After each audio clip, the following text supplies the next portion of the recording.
A ideia aqui é a gente pensar a guerra pós-heróica e a psicopatologia do drone, né? E para fazer essa análise, um dos pontos vai ser pensar um filme chamado Good Kill, né? É, mas antes de pensar o que é uma guerra pós-heróica, pensar o papel do drone na composição da vigilância na atualidade, eu gostaria de fazer uma espécie de retorno alguns elementos sobre a ideia de vigilância, sobre a ideia de controle, sobre a ideia de banimento e ainda sobre a ideia de aniquilação, né? Esses são quatro elementos importantes para a gente pensar essa ideia de uma psicopatologia do drone. Tá? E aí fazer uma pequena análise, um pequeno comentário a esse filme chamado Good Kill. Né?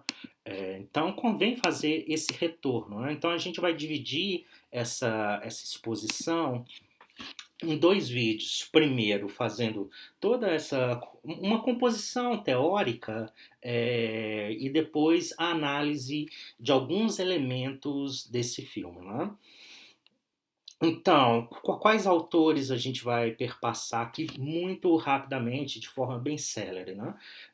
Se a gente está pensando numa vigilância e numa punição, o nosso autor principal é Foucault. Se a gente está pensando numa vigilância e um controle, o nosso autor principal é Deleuze. Se a gente pensa numa vigilância e a ideia de banir, o nosso autor principal é Bigot.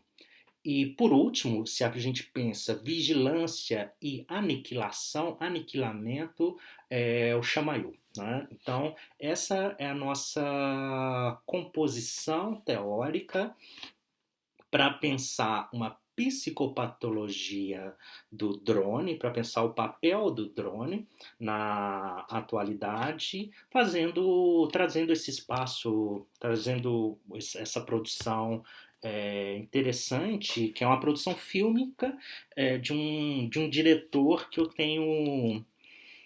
É um diretor importante, né? O Andrew Niccol tem uma produção bastante interessante, instigante, né? E aí o segundo vídeo vai ser vai ser uma aproximação mais direta a respeito do filme, né? Então seria este o caminho.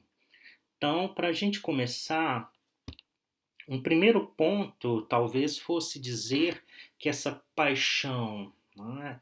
Essa ideia de vigilância não é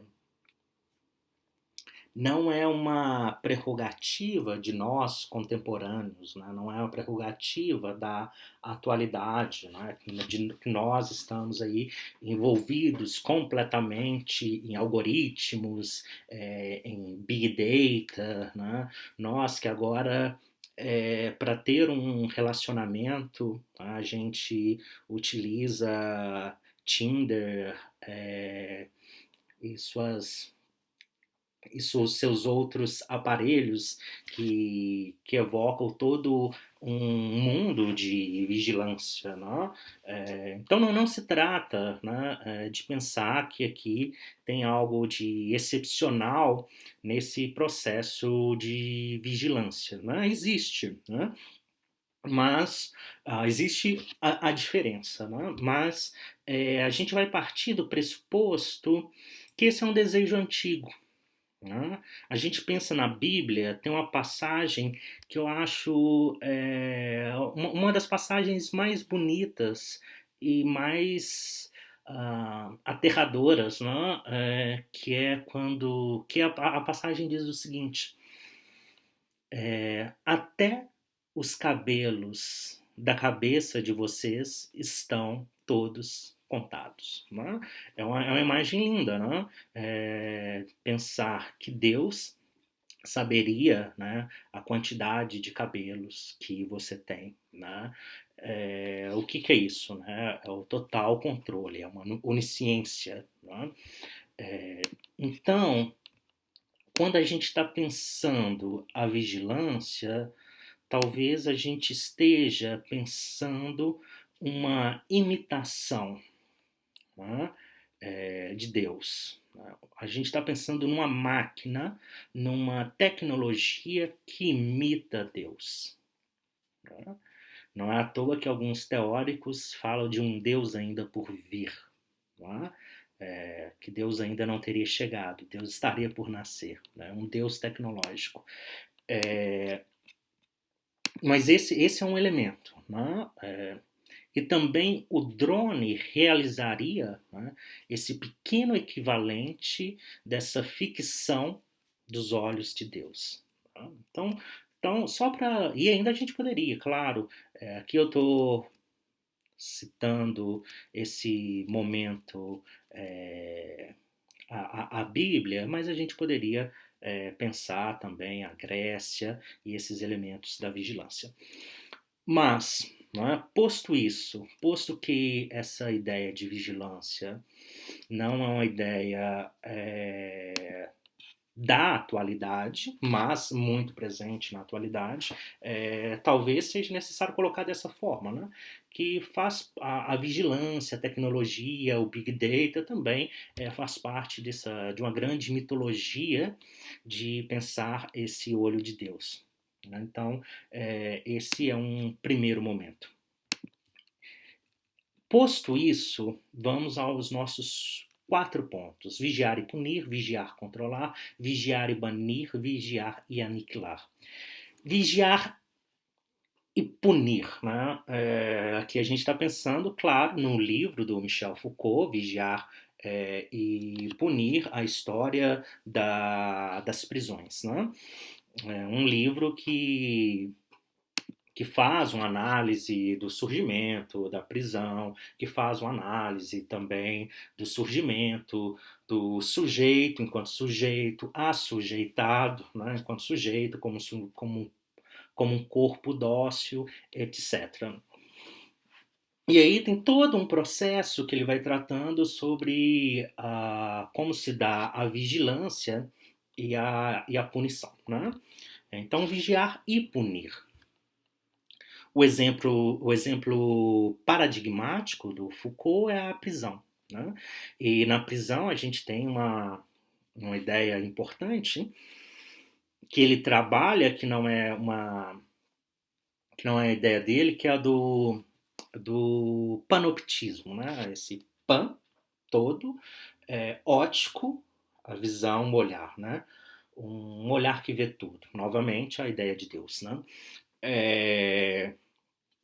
Essa é uma elaboração do Jeremy Bentham, que o Foucault retoma para pensar a prisão e para pensar a vigilância. Então ele vai trazer vai popularizar essa ideia falando dessa estrutura arquitetônica da prisão como um processo de vigilância. Né? O que a gente tem nesse princípio de construção, que seria esse princípio de vigilância e produção de invisibilidade, né? Que seria usa aí 2 princípios centrais de uma construção panóptica.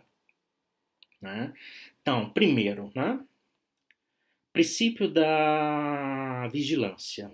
A respeito desse primeiro ponto, a posição circular é a mais econômica no sentido em relação a pessoal, né? Pois a arquitetura central é possível utilizar somente um inspetor, né? A gente pensa essa arquitetura circular, uma torre central no centro e uma pessoa vigiando. Né? A respeito do segundo ponto, e aí a gente tem uma característica mais astuciosa do dispositivo de vigilância, que é ver sem ser visto.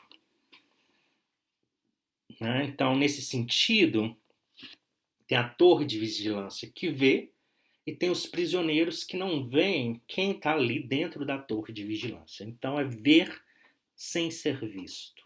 Né? Então, novamente, o panóptico a gente pode pensar como uma imitação de Deus, o olhar do inspetor, né? E claro, o inspetor pode existir ou não. Né? Dentro daquela torre pode ter alguém olhando, como pode ter ninguém, porque tem a impressão de que está vigiando. Né? Como o exemplo mais banal ainda é entrar numa loja e tem a câmera lá, ou tem um adesivo, você está sendo filmado, sorria, e a câmera não funciona, né? Então é só para trazer essa sensação, essa ideia de vigilância, né? Ver sem ser visto. E aí tem essa ideia de uma aparente onipresença. Novamente, a gente chega à conclusão desse olhar artificial como uma imitação de Deus, né? A produção de um Deus artificial que compõe essa mitologia, que é a mitologia da disciplina, controle, banimento, e a gente vai pensar no aniquilamento. Tá? Então aí, pensando o Michel Foucault e o panóptico. Deleuze, né, vai dar um passo à frente nesse sentido de pensar o que ele chamou ali de sociedade de controle. O texto do Foucault está ali no meado da década de 70. O texto do Deleuze é do início da década de 90. Né? Então, o que o Deleuze traz como uma distinção? Ele vai apontar o seguinte: certo que o Foucault analisou uma sociedade fechada, uma sociedade de disciplina, ele analisou os arquipélagos carcerários, todos os ambientes fechados. Ele analisou a casa, a escola, a fábrica, os hospitais, a prisão como exemplo paradigmático, todos esses elementos, né? E aí o Deleuze vai apontar o quê? Todos esses ambientes estão em crise. Né? A casa, a família não tem não é mais a mesma composição.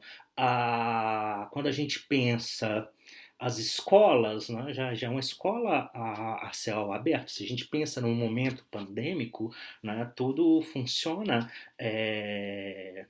a grande maioria funciona pelo online. As prisões, a gente teria uma vigilância, ou melhor, um controle de outro sentido, né? Porque pode ter uma tornozeleira eletrônica, né? Não se trata mais do ambiente fechado, mas pode ter um controle a céu aberto. Então todos esses lugares fechados, o Deleuze está pensando numa crise, não mais a vigilância, mas sim o controle, e um controle a céu aberto. Né?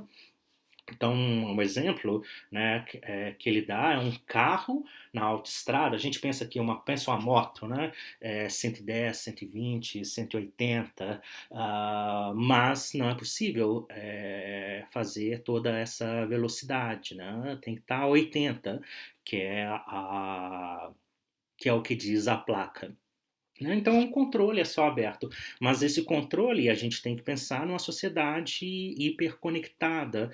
Então, é um controle também produzido né, pelos nossos aparelhos, pelo celular, pela internet, pelas diversas plataformas, né, pelo Big Data. Então, o texto da década de 80 do Deleuze ganha uma atualidade muito maior. Né? Ele vai, por exemplo, falar de como, naquele momento, ele estava pensando em indivíduos que ele chamava de individuais. Né? O indivíduo é aquilo que não se divide. Né? Então, indivíduo, né? Tem uma centralidade. O indivíduo é o que não se divide. E ele estava falando de indivíduos individuais, indivíduos que se dividem. Por quê? Porque esse indivíduo se transforma em amostra, se transforma em elemento de mercado, em última instância, se transforma em dados. Né? E o que são dados? Né? É o que a gente está vivendo agora, de um Big Data. Né? Uma grande massa de dados que é analisada e produzida para as mais diversas formas. Né? O exemplo mais bobo, né, é quando a gente procura qualquer coisa no Google e aí as próximas procura um livro, né?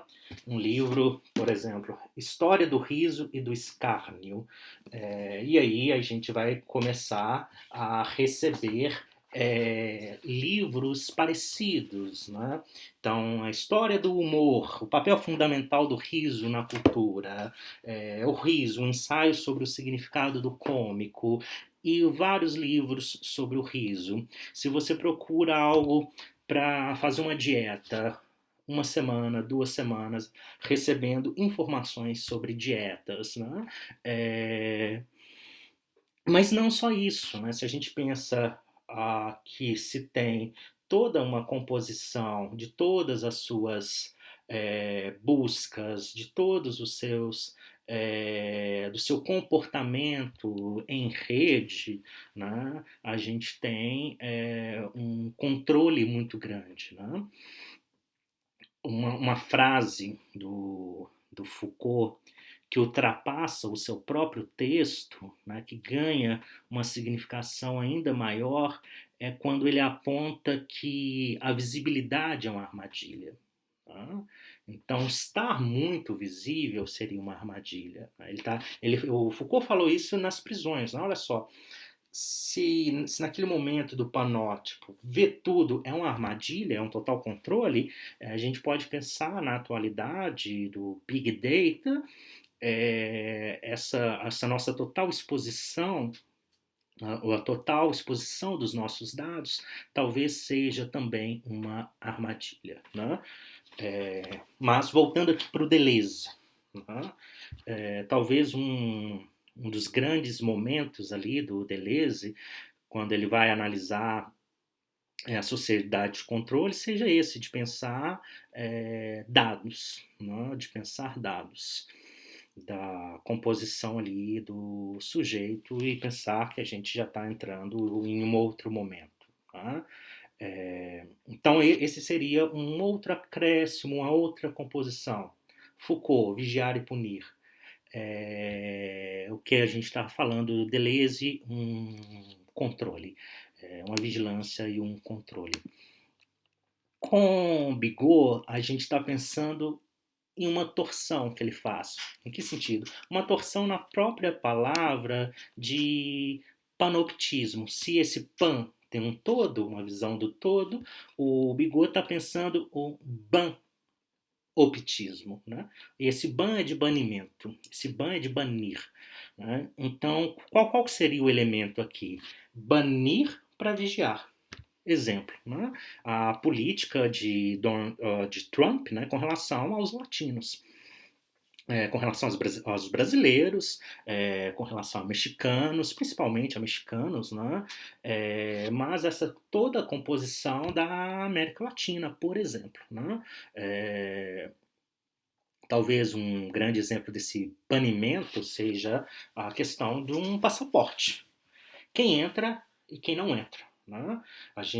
A produção de fronteiras. Né? Então, a análise aqui se trata é aplicável às minorias, aos marginais, ao malquisto, mas também ao benquisto, né? Quem pode passar e quem não pode passar. Né?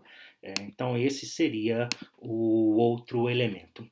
O último elemento, a gente pensa uma vigilância e um aniquilamento, e aí a gente entra na teoria do drone. Da teoria do drone, pensando o Chamayu, vou salientar tão somente 3 elementos, né, que considero aqui importante para essa composição e para a gente depois entrar na perspectiva de pensar o filme Good Kill, e então pensar o que é uma guerra pós-heróica e a psicopatologia do drone. Né? Então, esses três elementos, né? Esses três princípios. Claro que o Chamayu aborda mais elementos, mas eu vou trazer aqui três que considero os mais interessantes. Né?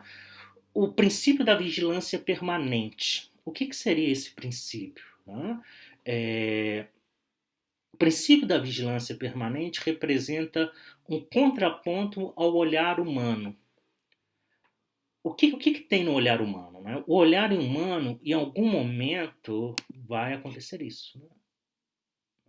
A gente pisca e aí a gente tem esse momento de alívio, né? A gente tem esse momento de escuridão, né? A gente tem esse momento de que a gente que acaba a percepção, não é?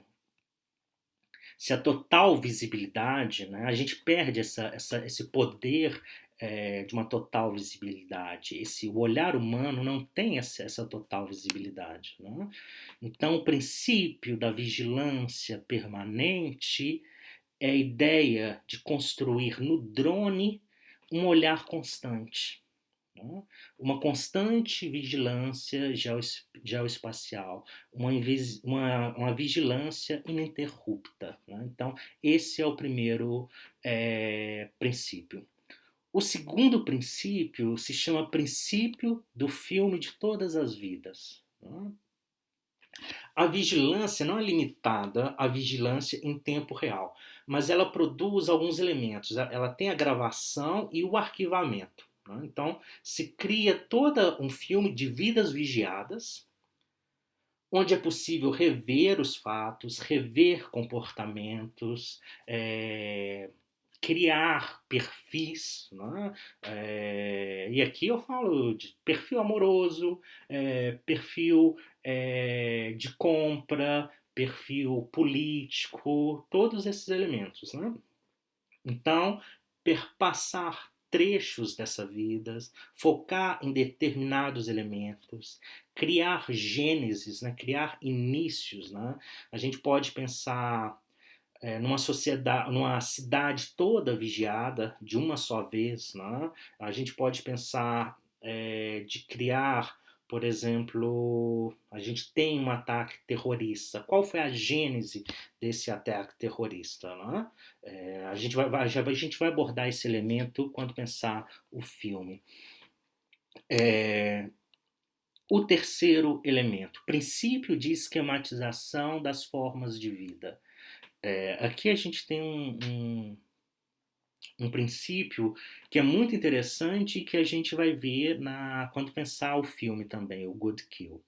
O princípio de esquematização das formas de vida para Chamayu constituiria num suporte epistêmico da vigilância armada. Né? O que a gente está pensando aqui? Nesse princípio temos o que chamamos, né? A gente tem... Qual que é a ideia? A gente tem hoje, né, a criação de perfis, né? Perfis de vigilância. Né? Tem o Idelber Avelar, né? Quando ele fala assim, se você tem dúvidas se você é negro ou não, pergunta à polícia, que a polícia sabe se você é negro ou não. E o que ele quer dizer com isso? Né? Porque a polícia trabalha num perfil, né? Um perfil de quem seria aí o grupo que pode causar perigo. Né? E aí a gente pensa em negros, pardos e por aí vai. E a polícia teria esse perfil, né? Esse olhar, né, para as pessoas. Né? A gente pensa, principalmente pós a queda das Torres Gêmeas, né, o atentado terrorista do World Trade Center, a gente foi criado um perfil do muçulmano. Né? E aí também tem um perfil, tem um tipo de pessoa que é reconhecível visualmente. Né? A gente teria esse elemento. Mas quando o Chamayu está pensando em esquematização das formas de vida, ele está entendendo outra coisa, né? E está entendendo uma vigilância tão completa do indivíduo nas redes sociais, no mundo da plataforma, né? Que dá para estabelecer esquemas de vida com base no comportamento e na conduta do sujeito.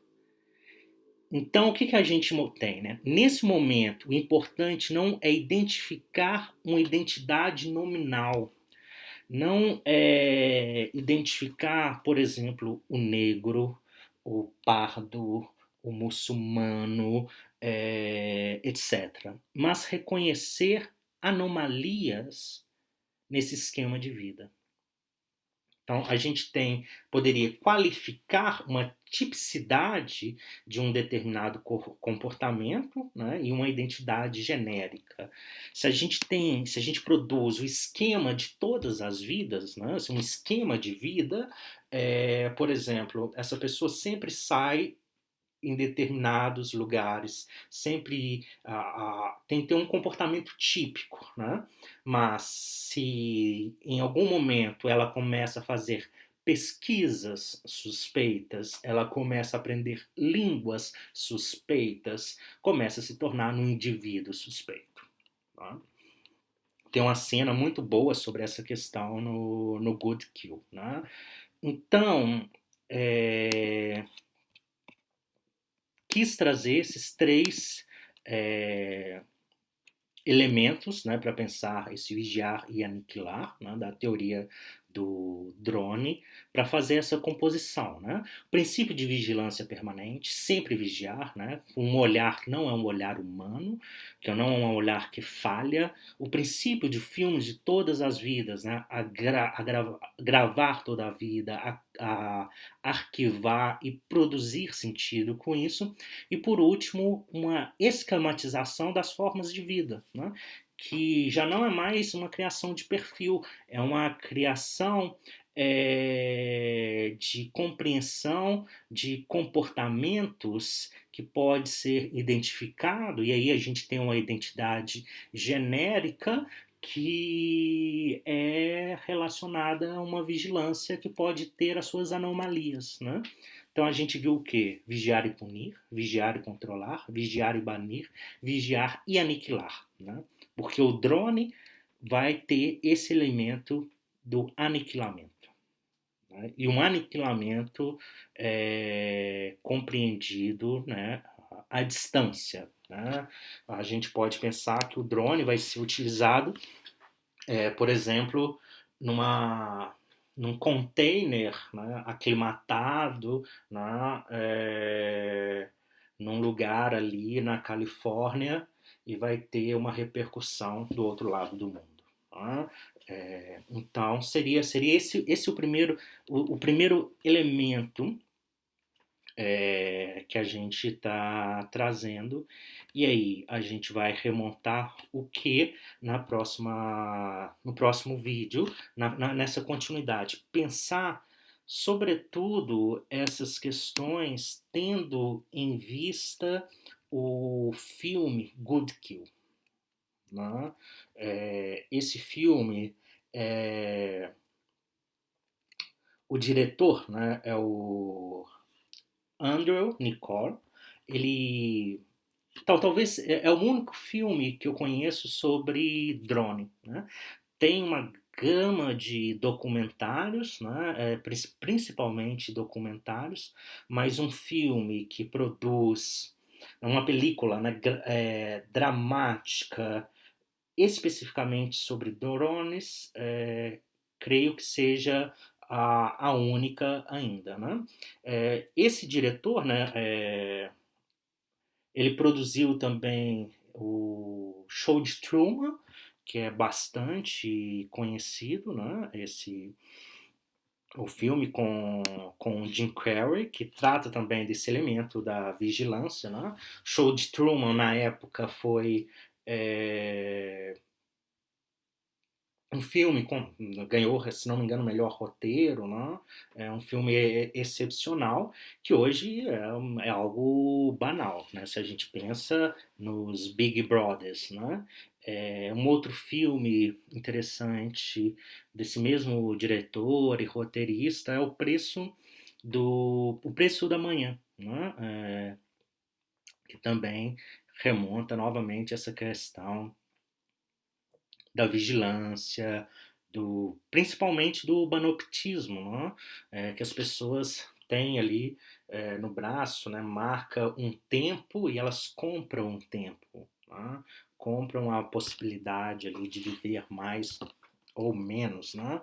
É, experiência genética e por aí vai. Tem vários filmes interessantes e a gente vai pensar um filme que creio que não é o melhor filme desse diretor, né? Não é o melhor roteiro, mas trabalhou bem a questão do drone e tem um drama que vale a pena pensar se a gente está pensando a questão do drone, né? E principalmente uma mudança de uma guerra heróica para uma guerra pós-heróica e ver se há uma psicopatologia, né? Se há um elemento aí psicológico que deva ser levado em conta a